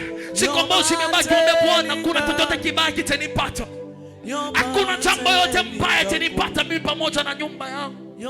Hakuna chochote kitatupata mimi pamoja na kanisa. Wamekuwa na kanisa la nayo, hakuna chochote kibaki kitatupata. Acha wale wamesafiri wameenda ushago. Wame Bwana kuna chochote kitawapata. Wame Bwana kuna chochote kitawapata. Au nom de Jésus. Au nom de Jésus. Baba, tunainua mikono yetu, tunasema kwa mamlaka ulitupatia. Kwa mamlaka ulitupatia Bwana, tunaenda kuharibu. Tunaenda kuharibu Jehova. Tunaenda kupomoa Jehova. Mipango yote mbaya. Mipango yote mbaya. Mipango yote mbaya. Tunaharibu katika jina la Yesu. Katika jina la Yesu. Hakuna mabaya hajatupata. Kwa jina la Yesu tunaharibu Bwana kila uwezo wa giza. Kwa jina la Yesu Kristo, au nom de Jésus, au nom de Jésus, au nom de Jésus, mwambie Bwana, ninakata mauti kwa familia. Hii mwaka nitaivuka vizuri. Hii mwaka nitaivuka vizuri. Nitarekipere baton de commandement. Nitarekipere. Nitaenda kuchukua baraka bora yote ya uongo sasa ambao nilipoteza. Au nom de Jésus, au nom de Jésus, au nom de Jésus, au nom de Jésus. Kwa jina la Yesu, kwa jina la Yesu, kwa jina la Yesu. Oh, Bwana kupea walipoteza. Bwana kupea. Bwana kupea. Bwana kupea. Bwana kupea. Bwana kupea. Bwana kupea. Bwana kupea. Kwa nom de Jésus. Kwa walipoteza. Bwana irejeshe. Bwana irejeshe. Bwana irejeshe. Bwana irejeshe. Bwana irejeshe. Bwana irejeshe. Bwana irejeshe. Au nom de Jésus. Au nom de Jésus. Au nom de Jésus. Au nom de Jésus. Au nom de Jésus. Bwana irejeshe. Bwana irejeshe. Bwana irejeshe. Bwana irejeshe. Bwana irejeshe. Katika jina la Yesu.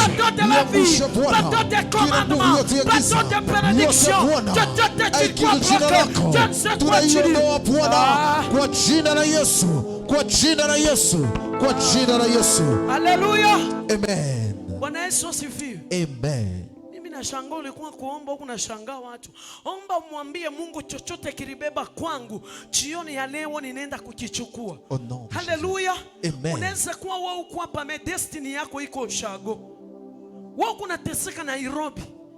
Mendoa yako kuna wale wanaimanipulate. Yes. Wanafanya kazi mwezi mzima, inafika mwisho wa mwaka una chochote. Kumbi kuna watu wana control maisha yako.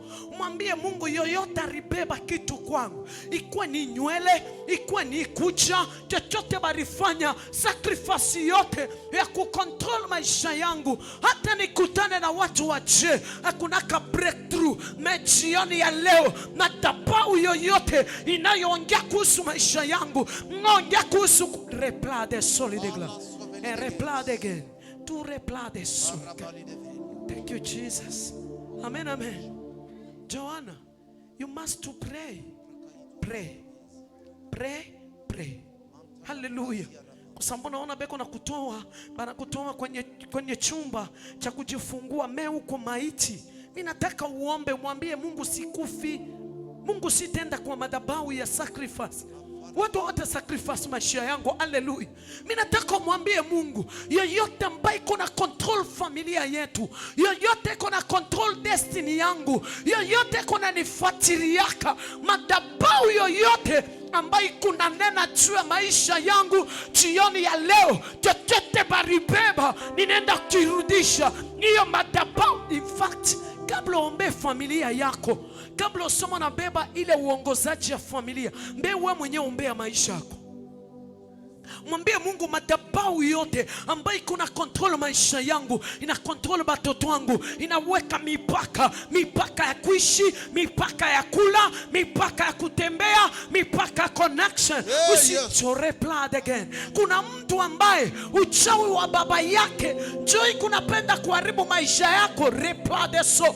Mwambie Mungu, jioni ya leo mimi nakataa, hata kama babangu alishika maarifa, Mais jioni ya leo itawaka moto. Mimi nitatoka chini. Simama juu. Madhabahu yote ya wazazi, madhabahu yote ya familia, wanaipomoka kwa jina la Yesu. Kwa jina la Yesu Kristo. Kwa jina la Yesu Kristo. Madhabahu yote iwake moto. Madhabahu yote iwake moto. Kwa jina la Yesu. Kwa jina la Yesu. Tunaangusha Bwana. Kila madhabahu yote ya giza. Kwa jina la Yesu. Destroy every power, every altar, destroy by the blood of Jesus. Destroy power, destroy darkness. Washa moto, kila uchawi nguvu yote na control, toute prédiction, de notre contrôle, destiny of family. Waka moto, waka moto. In the name of Jesus, in the name of Jesus, every calamity, in the name of Jesus, every kingdom of darkness, every power, every sorcerer,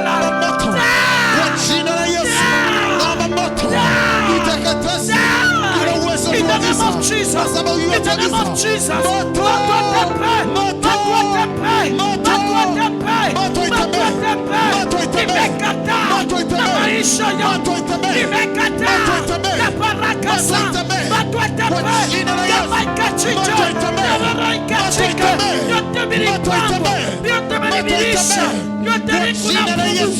kwa jina la Yesu,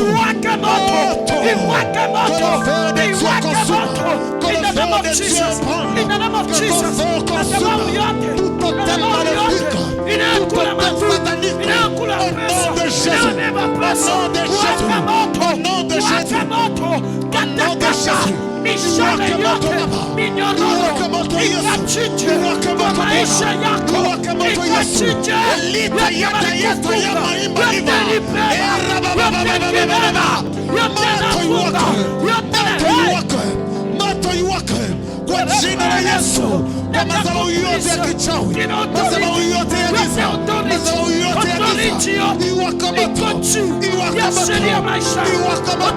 kwa jina la Yesu, kwa jina la Yesu, kwa jina la Yesu, kwa jina la Yesu.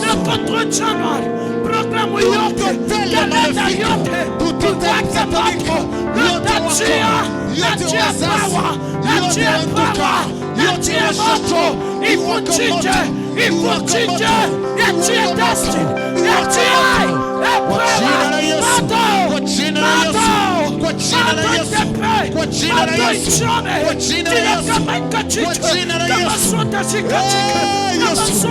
Acha moto wako iwake, acha moto wako iwake, acha moto wako iwake, kwa jina la Yesu. Moto iwake, moto iwake, moto iwake, right now, moto iwake, nenda kudisperse, power yote, nenda kudisperse, uchawi yote, katika, kwa jina la Yesu, kwa jina la Yesu, yote ya kifo, inaingia ndani ya maisha yetu, inaingia ndani ya nyumba yetu, inaingia ndani ya mili yetu, itawake, kwa jina la Yesu, kwa jina la Yesu, kwa jina la Yesu, kwa jina la Yesu.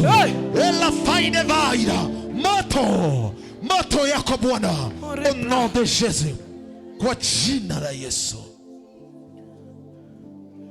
Mungu ana uwezo ya kuharibu Amen. kila madhabahu yote ambayo kuna meza baraka zako.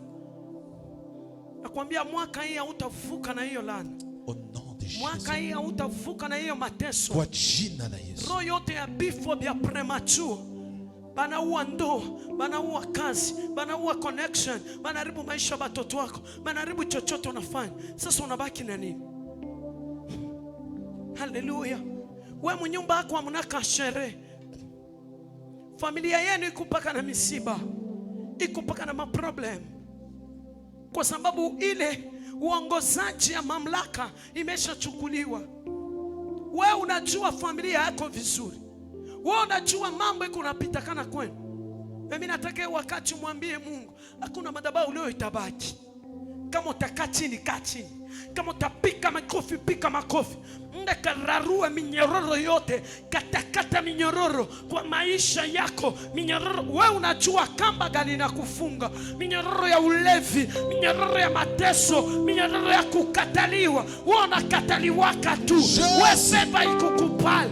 Na sahi, wende kakate minyororo, toka katika maskani yabo, toka kwa maskani yote ya kifamilia. Baraka zifunguliwe, milango ifunguliwe, minyororo ikachinje, kata minyororo. Omba, umwite Yesu, umwite Yesu akufungue.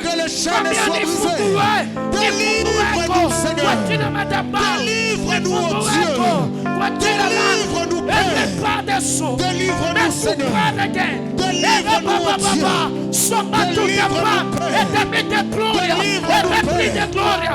Délivrez ma vie, délivrez mes enfants, délivrez mon mariage, délivrez l'église, délivrez l'église, délivrez Jésus de toutes les chaînes, de toutes les chaînes, coupe les chaînes, Katakabayote, Kamakisansi, uchawi wa kwenu, uchawi ya wazazi wako, uchawi ya ukoo, kata minyororo, yote ya kukufuata, yote na control, destiny yako, lutatoka, kutile sheni kachinje, sheni ya ukoo, sheni ya familia, waka moto sasa, waka moto, acha masheni, iliyokufunga, ikuachilie, iliyokufunga, iachilie watoto, mateso itendelee, yote irudi, back to sender, back to sender,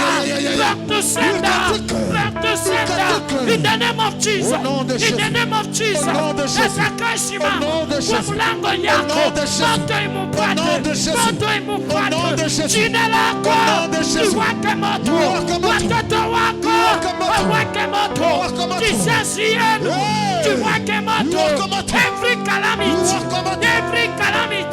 every power, every kingdom, every darkness, every sorcerer, kila maskani yote ya mashetani yaripike, yachie, beba juu ya maisha ya utamoto sasa. Au nom de Jésus, iwaka moto jioni ya leo kwa jina la Yesu. Bwana asifiwe. Amen. Jonathan, omba, acha maneno mengi kwa moyo. Shauri yako, shetani anakutafuta, usifanye mchezo. Kuna kitu kiko napangiwa kwako, omba. Utaka distraction, nasema moyo wangu haina sawa, sisikii vya kuomba vizuri. Kumbe ujue nini shetani kuna kupangia. Omba maombi. Jina la Bwana libarikiwe. Amen. Nini mabrada zangu wawili, please, na miomba muombe. Kwa sababu wengine Mungu atawapika magonjwa juu yenu. Mimi nataka muombe, msisimame tu hivi. No, mwambie Mungu nifungule, Mungu nifungule. Kamba ikachike, kana kutembea tembea, kamba ikachike, kamba ikachike, kamba ikachike na Mungu akufungule. Repla de so, et reclé de plans de so venide. My sister, nakubidi uombe. Ndoa yako ishakuuziwa kubuchawi. Yaani mwanaume wote atakuwa kwa maisha yako tu ni wa kukudanganya. Hakuna mwanaume atakuwa kwa maisha kuoa. Na destiny yako ni mkubwa sana, kuna uchawi ndani ya familia yenu. Na Mungu ananiambia uchawi lazima ivunjike, njoo ufunguliwe. Inabidi uwe makini. Naona watu watatu wanakuwekea mikono. Lakini ile mikono njoo anakuwekea mizigo. Naona mawe juu ya kichwa yako. Kichwa kinakuwa mzito, unabeba mambo mingi. Mwaka hii acha Mungu afungule maisha yako. Simama uwe serious. Acha Mungu akufungule. Uzito yote bariweka kwa maisha yako, acha Mungu akusaidie. Amen. Sometimes unajiuliza kwa nini mimi niko hivi? Mbona maisha yangu hakuna kitu kinaendelea? Wakati wa Mungu joi. Wewe simama wakati kuna neema ili Bwana akufungule. Wanaokufuata wengine watapika magonjwa. Amen. Jina la Bwana libarikiwe. Amen. Nini ambao mnaoenda ushago muombeni? Muombe. Kwa sababu shetani anajua mnaombaka kabla mwende ushago. Amen. Wanajua vizuri. Bana subiri ile wakati utakuwa na distraction. Pere glace solide. Wewe utaitwa Kariusi. Hakuna bana kuita. Kuja tukae. Mungu ananiambia usijaribu kwenda. Usienda sema njoo batanisaidie. Nitakwambia hakuna msaada. Kuna msaada huko. Omba Mungu akusaidie. Msaada wako watakusaidia ni kukukaribisha karibu na mauti. Jina la Bwana libarikiwe. Mimi nataka kumwambia meresopla dege et tout de classe sauvenide. Naona mtu mmoja kerepla de so. Merci Seigneur. Kuna mtu mmoja katikati yetu. Kuna mambo alifanyaka iko katika siri. Hakuna mtu anaijua. Haujawahi tubu, haujawahi ambia mtu. Mimi Mungu ananiambia lazima uitubu. Ndio maisha yako ikweza. Unaendelea kuifunga na hiyo maisha yako yanaendelea kufungiwa. Utakapotubu ndio Mungu atakusaidia. Jina la Bwana libarikiwe. Amen. Kuna mtu mmoja atapata mchumba upande huu. Huyu mchumba atakuwa na speed sana lakini anatumwa na mission ya kukuangusha. Jina la Bwana libarikiwe. Wewe si haraka sema napata bwana, si bwana. Uwe makini, shetani anakutafuta. Anakutafuta tena, atatumia marafiki. Punguza marafiki, pata time ya kuuliza Mungu ni nani nitakuwa naye na ni nani hawezi kuwa rafiki yangu. Jina la Bwana libarikiwe. Haleluya. Nataka tumwambie Mungu hasira ya shetani haina na uwezo kwa maisha yetu. Chochote adui anapanga kitatupata. Leo tunabadilisha ile baton de mauti, ile fimbo ya mauti itoweke, fimbo ya aibu itoweke, fimbo ya kuteseka itoweke, fimbo ya kuzaraulika itoweke. Mwambie Mungu jioni ya leo, mimi nataka kuona maisha mpya. Ujitae wewe kwa jina lako. Kama mimi nasema Mungu, nataka kuona Astrid mpya wa 2024 kabla ifike. Mungu anze kubadilisha mambo. Ingia terepla de sokla. Merekli de sopla de ke. Tu de glace sombe. Me tu pla. Omba. Unasikia? Usipoomba utakunywa sumu wewe. Naona watu wanakupangia.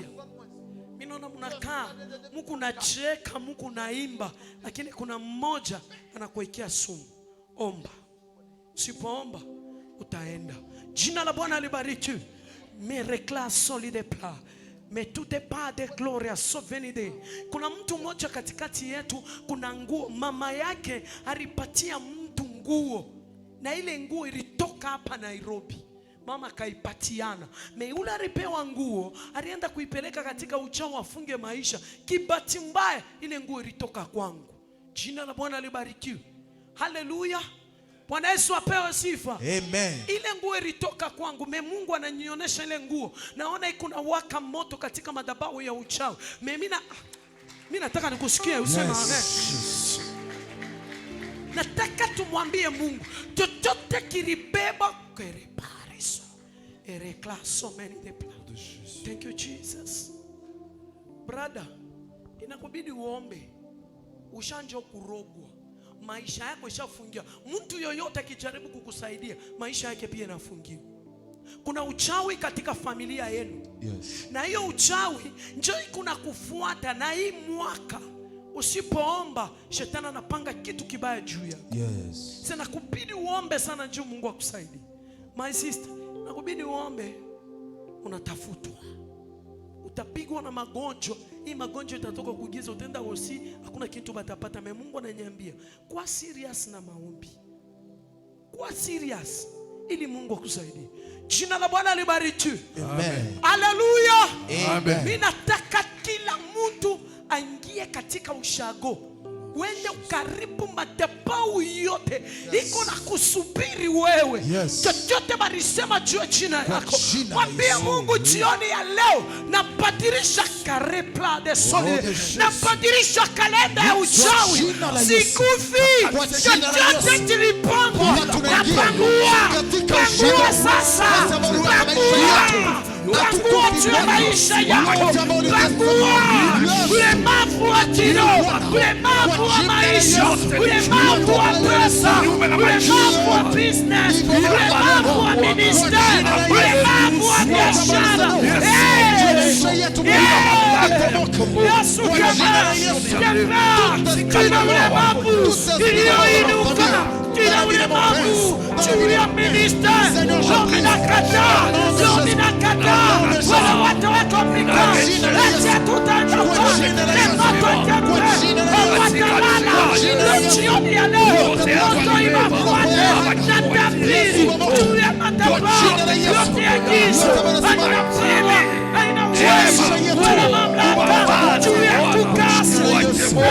fire. Katika jina la Yesu. The mighty Lord Jesus. Every milango yote ikazaote ikaendelea to be destroyed now. In the mighty name of Jesus. Every kingdom of darkness working against our lives. Hey, as I stand and I proclaim, no more chaos, no more chaos, no more disease, no more pain. In the mighty name of Jesus.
Leo ninaomba mfalme, chochote kiliochukua kiachiliwe mfalme, kwa uwezo wako Baba. Komboa, rejesha Jehova afya na uhai, rejesha kazi, rejesha mapato, rejesha uzima, rejesha madoa, maisha yao Bwana isichukuliwe na adui.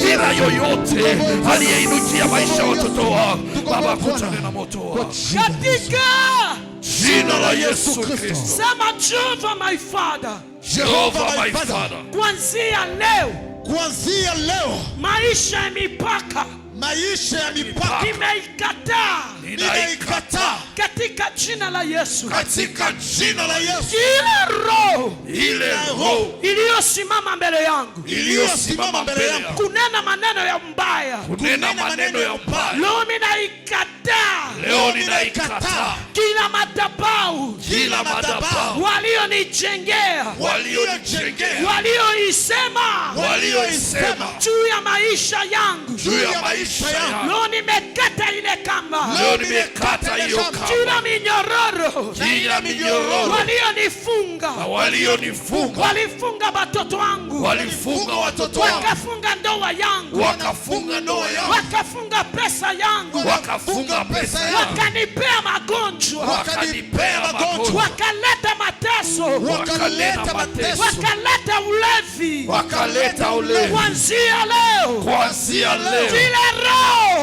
roho iliyoingia ndani, iliyoingia ndani, katika jina la Baba, katika jina la Baba, la Mwana, la Mwana na la Roho Mtakatifu, na la Roho Mtakatifu, ikatije, ikatije, nakata kila minyororo, nakata kila minyororo yote ya ukoo, yote ya ukoo, yote ya banguka, yote ya wanguka, yote ya bashosho, yote ya washosho, yote ya bagrampa, yote ya baraba, katika kuanzia leo, kuanzia leo hii miguu yangu hii miguu yangu itatembea nchi tofauti, itatembea nchi tofauti. Kila mipaka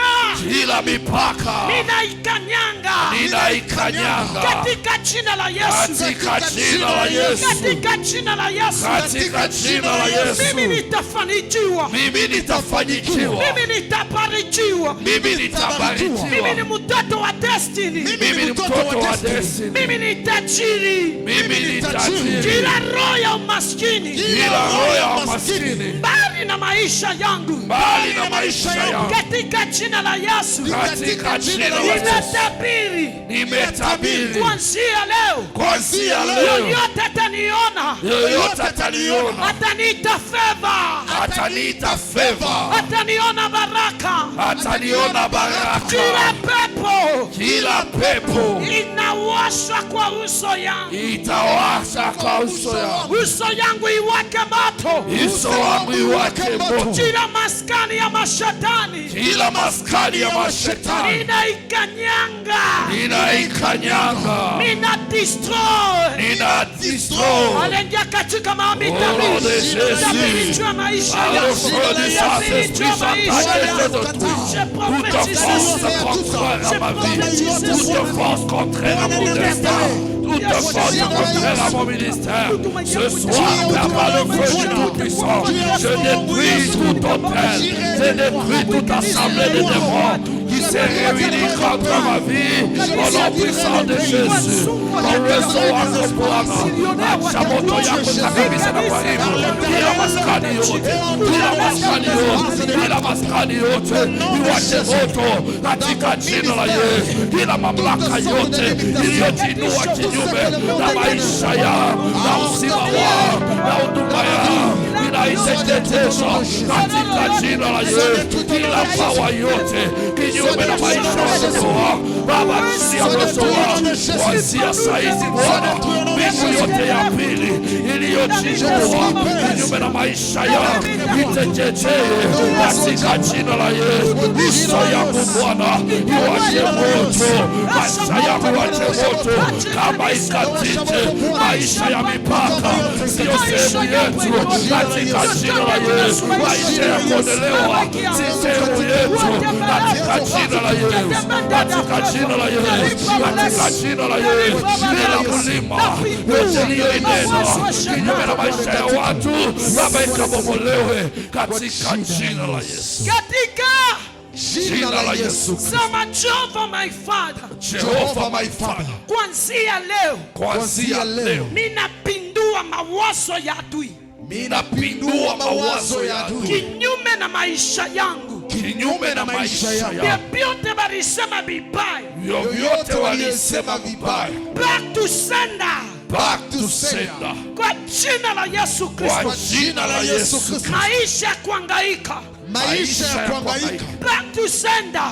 back to sender. roho ya madeni, Roho ya madeni, back to sender, back to sender. ukosefu wa pesa, Ukosefu wa pesa, back to sender. back to sender. Ingia ndani ya maombi, rudisha mabaya Au yote nom de Jésus, waliokutumia, au nom de Jésus. uirudishe. Yote adui alipanga Kwa jina la kinyume Yesu. nao Baba, ninairejesha katika maskani ya shetani katika jina la Yesu. Mipaka yote waliweka kwa mapato Baba yanze kukatika. Kila sheria yote iliandikwa kinyume na mafanikio ya watu Baba, tunai-reject mbali na maisha yao katika jina la Yesu. Jioni ya leo Bwana, kwa nguvu na mamlaka yako ninakata kila ulimi inayotangaza maovu kinyume na maendeleo ya watu katika jina la Yesu. Ninabrise kila mikono ya giza yote nayoshika mafanikio ya watu wao Baba. Ndio maana ninatangaza usiku wa leo Mfalme, katika mlima wako Baba, bomoa kila ukuta yote inayoweka mipaka, bomoa Bwana kila prison yote iliyozuia maisha ya watu kuingia katika destiny. Mungu wa uwezo Baba, ninakuamini unaweza Bwana. Okoa watoto wako, okoa taifa lako, okoa kila sehemu yote walioingia Bwana, wakuone, wakombolewe na wewe katika jina la Yesu. Mahali hapa Yesu, mahali hapa Yesu, Jehova ninakuita Achilia mchawi. Yesu ninakuhitaji katika jina la Yesu, katika jina la Yesu. Mkombozi aliye hai, wewe ni Mungu wa uwezo na mamlaka. Acha jina lako Baba ukaweze kulitangaza, lichukulie utukufu katika maisha yetu Baba. Angamiza adui, bomoa kila shauri yote ya kinyume na kila maskani iliyoongea Baba, ikutane na upanga wako. Ndio maana jioni ya leo wewe ni Mungu Elohim, wewe ni Yehova, jina la Yesu Kristo. Hii maombi nakwambia usiende kukata hata nyumbani. Amen. Maana Mungu atafungula watu wengi. Amen. Na yote hatutazika. Yes. Hata kama ulirudi nyuma hatutazika. Mungu wetu atasimama, chochote kilibebwa na adui kitarudishiwa. Amen. Chochote adui alifunga kitafunguliwa. Amen. Maana Mungu